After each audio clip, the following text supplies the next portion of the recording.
Greg Oden believes that Greg Oden is the biggest NBA draft bust of all time. So I'm joined with Coach Nick from BBallBreakdown once again. Please head over to BBallBreakdown, great channel. I know all of my audience, not all of it, but a lot of you guys are basketball fans.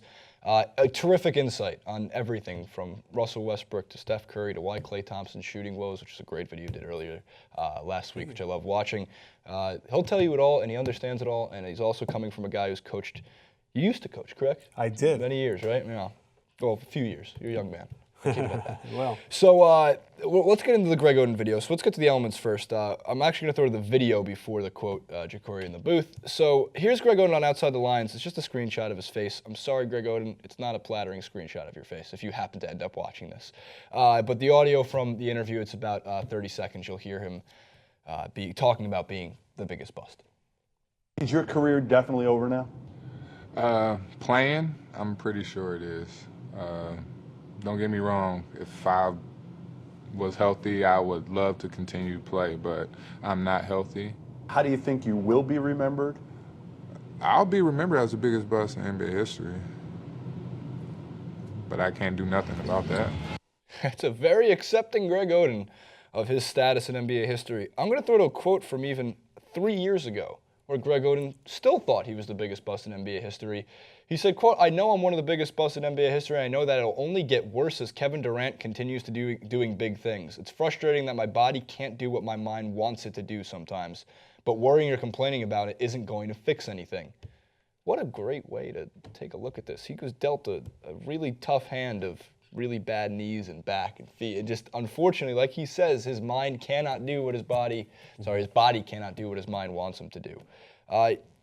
We've seen busts in NBA history, and a lot come to mind. Is Greg Oden the biggest?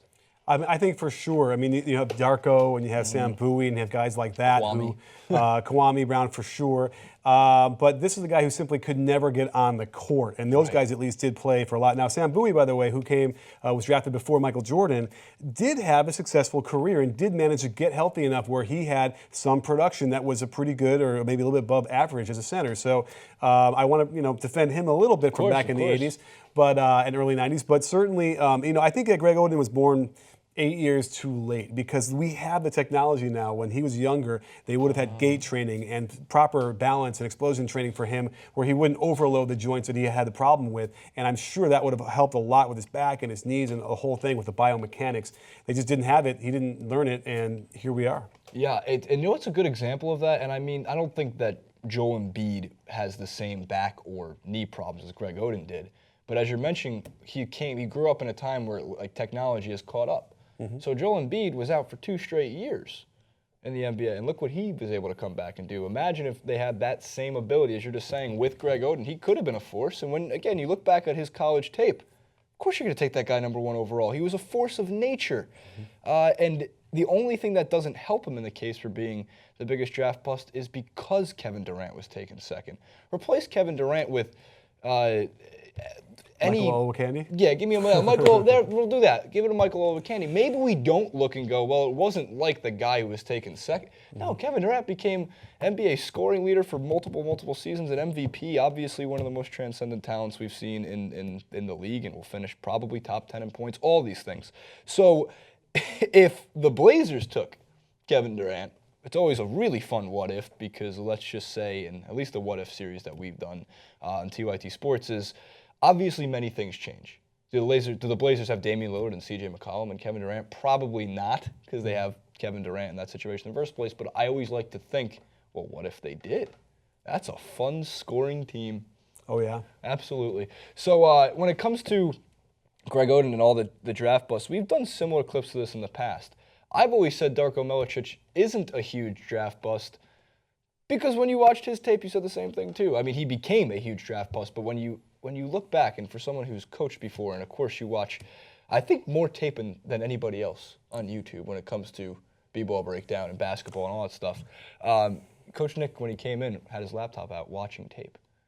Would you say you watch tape and drive? I do. I do not do that. I try not to do that. In case my family's watching, I do not do that. But and also, what's kind of fascinates me when you watch these shows on ESPN and stuff, when they can go from baseball to basketball to football and talk like an expert on each one of these sports.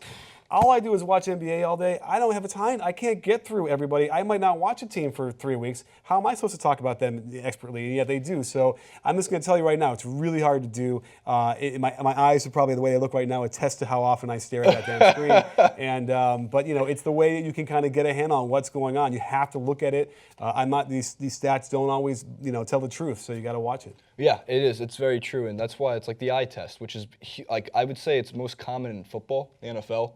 Oh, that quarterback passes, the eye test, that running back. In basketball, it works too, and I say that because of guys like, why am I blanking on his name now, for the Brooklyn Nets, who was injured last season. Lopez. Not just, sorry, Rondé Hollis-Jefferson is who I'm thinking of, who statistically wasn't throwing up these crazy box score numbers, and people would think like, well, I thought he was supposed to be this stat, like all-around statistical all-star coming out of college, but you watch him play, and he's effective on the court. Shane Battier is the biggest example of that, who had a plus-minus of a billion.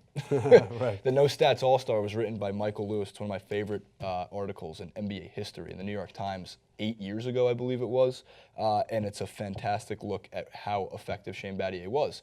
So we look at a lot of players and go, well, they don't jump off the page. And that's why they're a bust, because you look at a guy like Shane Battier and go, well, he was one of the best college basketball players that season. I think they won a championship that season with Duke.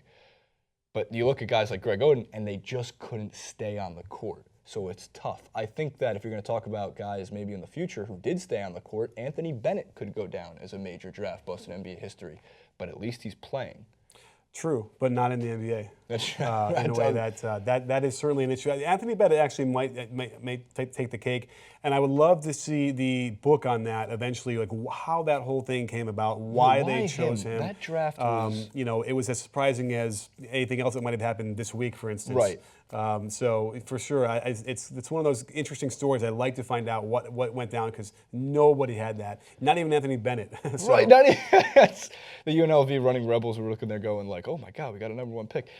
So I'm just going to pull up that draft real quick. I'm looking at my computer. It wasn't the strongest draft when you have Victor Oladipo going 2, Otto Porter going 3 in that. But point Giannis, point Tentacumpo with the 15th overall pick. That would have been a better first overall pick. And one of my, actually, as I'm looking here, one of my favorite young guards. I love watching Dennis Schroeder play. You were talking about how the Hawks before a little bit for a second. Not a draft bust, overall, also coming from Germany. And if I'm pronouncing this right, the Phantoms Braunschweig. That was his school and club team. All right, let us know who the biggest NBA draft bust of all time was. Kwame Brown was supposedly had hands too small to play basketball, but was Greg Oden's knees and legs and back too much of an issue to keep him on the court, therefore too much of a reason for him to be the #1 overall bust in NBA history. Coach Nick is at BBallBreakdown on Twitter. We have everything stuffed in the description box below. Please head over there. Give that channel a like, thumbs up, subscribe. Same for us. Only takes a second. It's free to do it.